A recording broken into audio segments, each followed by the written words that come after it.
everybody. Hi, how are you tonight? It is Gretchen here with Keeping It Real Story and Art. Yep, I'm coming to you with a premiere. I am still out with my sisters and off grid. So when I'm in that situation, I don't want you to miss out on a story. And this is 216 nights in a row. So here's a pre-recorded for you, and as a premiere, like always, when I do a premiere, if there's any chance that I can hop in, I will, but pretty sure that where I am going to be on this particular evening, there's no cell coverage. So I didn't want you to miss a story that time. It's I just enjoy sharing these with you. And I have a book tonight. Last night I read a story about Amelia Earhart and Eleanor Roosevelt called Amelia and Eleanor Go for a Ride. And it is one of those beautiful stories of a friendship and an event that happened that the author took some creative license, and but still it's all based in fact and about what really happened. This author that I'm reading tonight took a similar approach, and except gave it a name, gave it the name of creative nonfiction. And I want to read to you what this author says. The book I'm going to read to you tonight is called, why am I blanking on the name? I Am Mozart Too. What? So, as we heard last night about Amelia and Eleanor, they were big proponents of women's rights, and girls could do anything and everything. In the 18th century, there was a little bit of different ideas going on at that time. And as it was, oopsie, sorry about that. As it was, there was a different approach, and women did not have the same privileges necessarily. And in this story about Mozart's older sister, we learn a little bit about that. The author of this book is Audrey Ades, and she talked about the approach she took to this story. She calls it creative nonfiction. She says in her book, Fact or Fiction, I Am Mozart Too is written in a style called creative nonfiction. Creative nonfiction tells a story about events that really happened. Events that are true are called facts, but in this style of writing, it is understood that the details may be added or changed to highlight important themes or ideas. These changes may be fiction or not true to what really occurred. Nannerl Mozart was a real person and a real musical genius. She really did travel and perform with her brother all across Europe, and she really was forced by her strict and domineering father. I'm going to stop there. I don't want to give away the story. I'll tell that in the story. Fiction means made up. We don't know exactly how Nannerl or her family felt or what they thought or said. An author can only imagine these things based on what is known about the lives of the people in the story. In this telling of Nannerl's story, some events have been exaggerated or changed to more easily fit into a picture book. That's that creative license. But still, what it does is it creates an interest. And as she says, as she talks about this, that in the illustrations, the illustrator who is Adelina Lyrius from Stockholm, beautiful illustrator, the different kind of instruments, they didn't distinguish them because they'll talk about a harpsichord, but we don't know whether they really played a harpsichord or a clavichord or a pianoforte or the piano. Those are all common instruments. So the pictures are all interchangeable within the story. But what happens with a book like this is after reading a creative nonfiction, oftentimes it sparks an interest in a student or an adult or someone who to say, I never knew about that. I want to learn some more. I want to know more about this person. And so hopefully that's what this book might do for you. So without, well, first I'll tell you just a little bit about the illustrator too, which I always like to do. Her name is Adelina Lyrius. She works as an illustrator and an artist based in Stockholm, Sweden. Ever since she can remember, she's been loved drawing and painting. She has happy to have a career doing something she truly enjoys. She loves doing the imaginary scenes. She says, my art is often described as detailed, playful, imaginary, and storytelling. And I think that really fits with this. So for tonight's book, I Am Mozart Too. Not only hear the creative nonfiction, but see the details and the fanciful imagery that this illustrator creates with this book. It's pretty wonderful. And here we go. I Am Mozart Too. The Lost Genius of Maria Anna Mozart.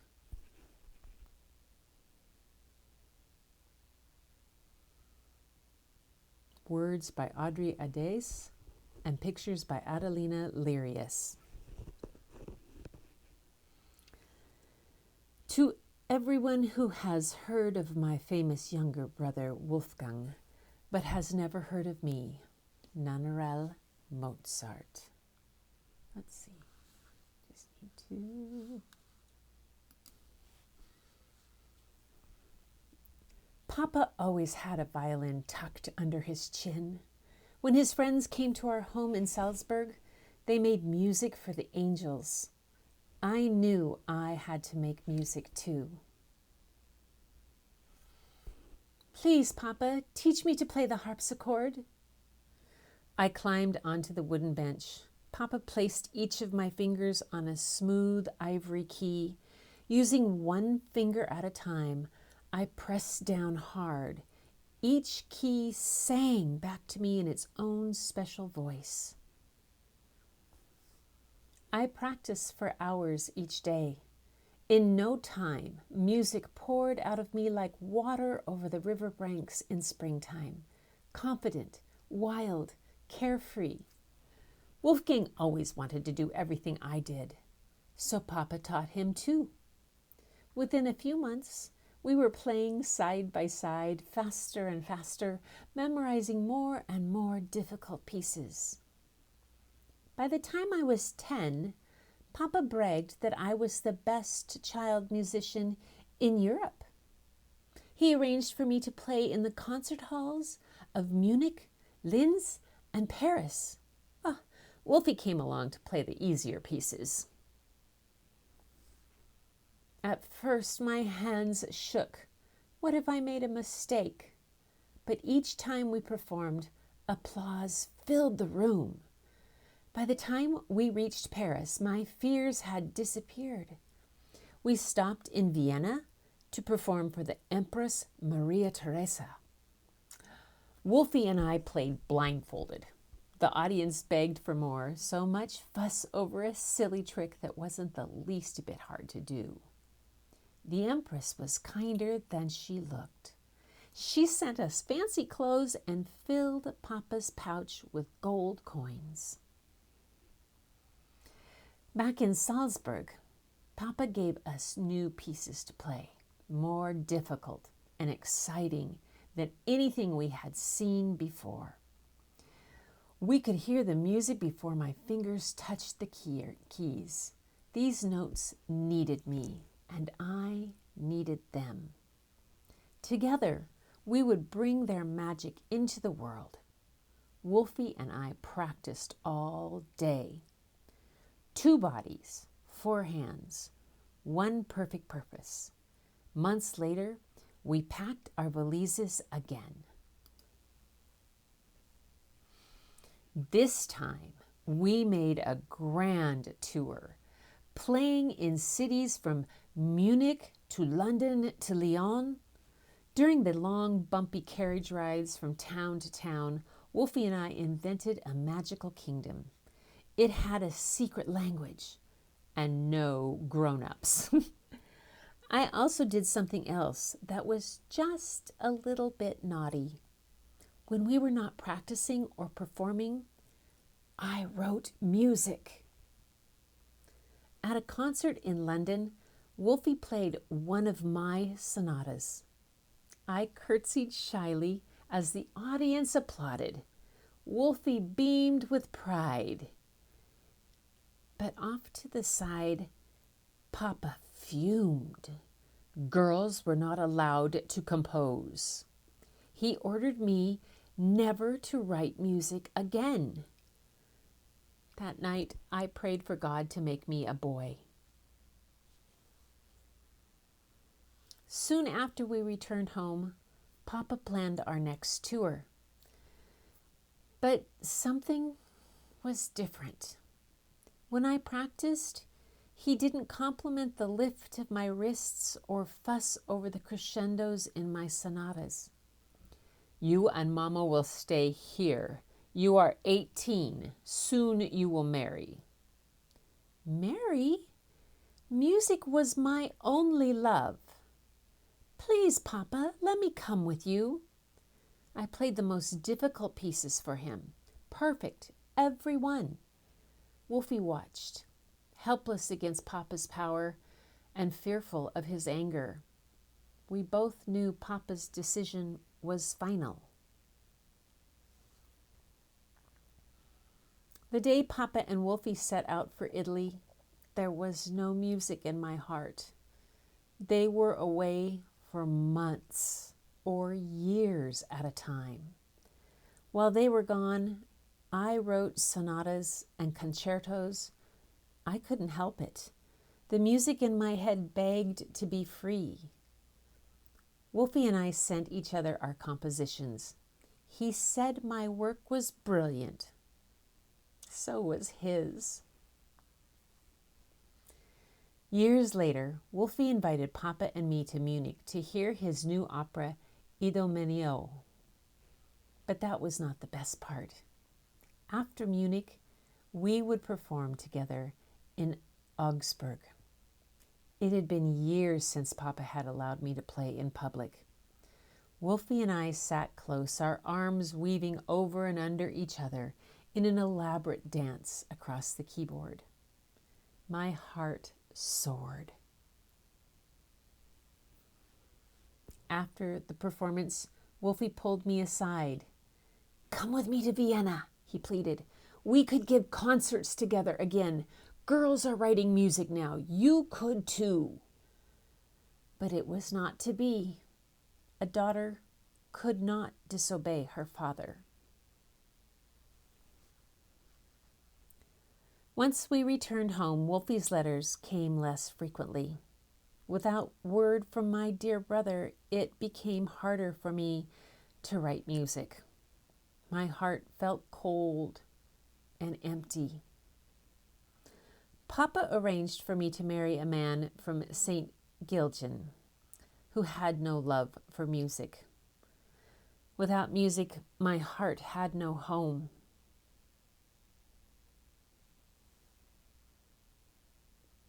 On the day I received word that Wolfie had died, it was as if the blood in my own veins stopped flowing.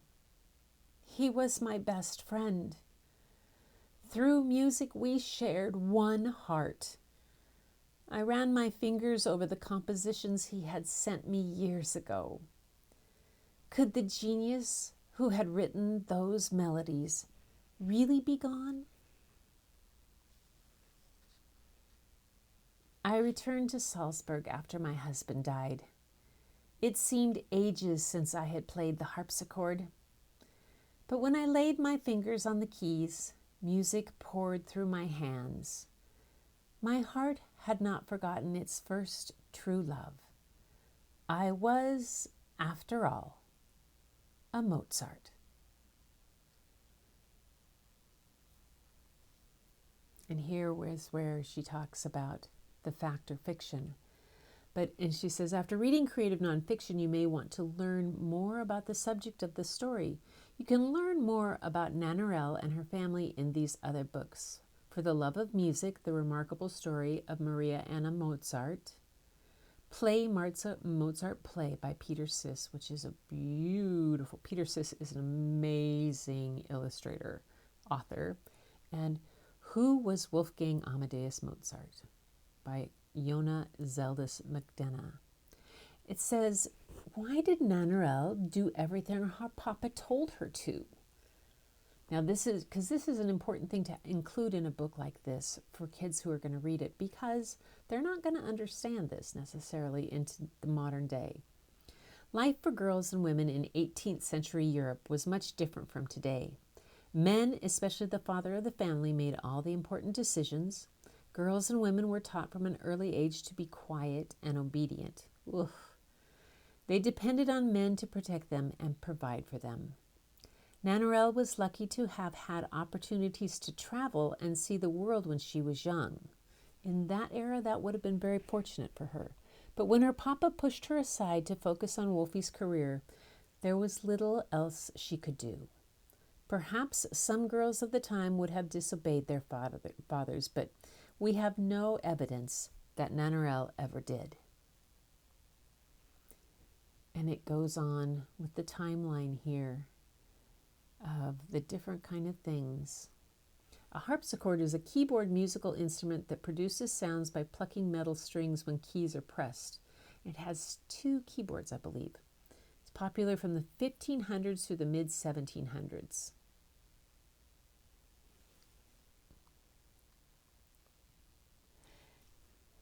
She was born in 1751 and she died in 1829 at the age of 78. I wonder where some of her musical pieces are. Where works compiled, the books, online sources, theguardian.com music, The Lost Genius, The Other Mozart Sister, Nannerl. I just wonder if any of her musical compositions were ever published.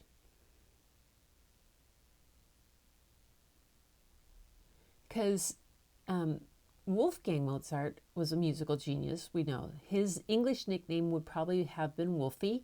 He began writing music at the age of 5 and went on to write over 625 compositions, including many symphonies, concertos, operas, and other music still performed today. Because he was male, he was given opportunities to study, perform, and compose music throughout his life. Most people consider Wolfgang to be one of the greatest composers who ever lived. And his sister was a good role model for him, I must say that. So that is the story. I Am Mozart Too. About a young girl who had an amazing talent, but lived at a time that she could not express that. Oh. Food for thought. Yeah. Thank you so much for being here with me tonight. I appreciate the fact that you're here to hear the story. And I so appreciate the opportunity to be able to read these and share them with you and learn and explore these new things. This illustrator, let's go back here. I am right here. Look at some of I believe she did watercolor with these. They're really, really interesting. The backwash on this one, they're a combination of different things.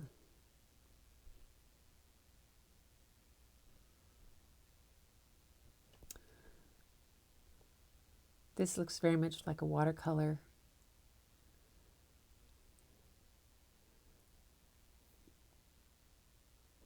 This looks like it was done with the gouache, perhaps, and watercolor combination. Maybe pastels. I don't know, but it's fun to see. So thanks for being here. I always enjoy sharing these with you and finding these creative nonfictions. I hope it sparks something in you. I know you guys are all amazing artists, and some are musicians. Maybe you know more about what Adelina Mozart really did, and if some of her work has been composed. If you do, leave a comment. Tell us about it, where to find that. I would love to know. And until next time, though, I appreciate you being here. And as I always tell you, keep looking for the beauty hidden in plain sight. It's all around us, in unexpected places and in expected places. But I know a place you'll always find it is if you go look in the mirror, and it'll be staring right back at you. Until next time, take care. All we need is a place to be and a few good friends for some company. If you'd like to stay, you don't have to leave. We'll leave the lights on and the door unlocked. If you drop on by, you don't have to knock. We're happy to share whatever we've got.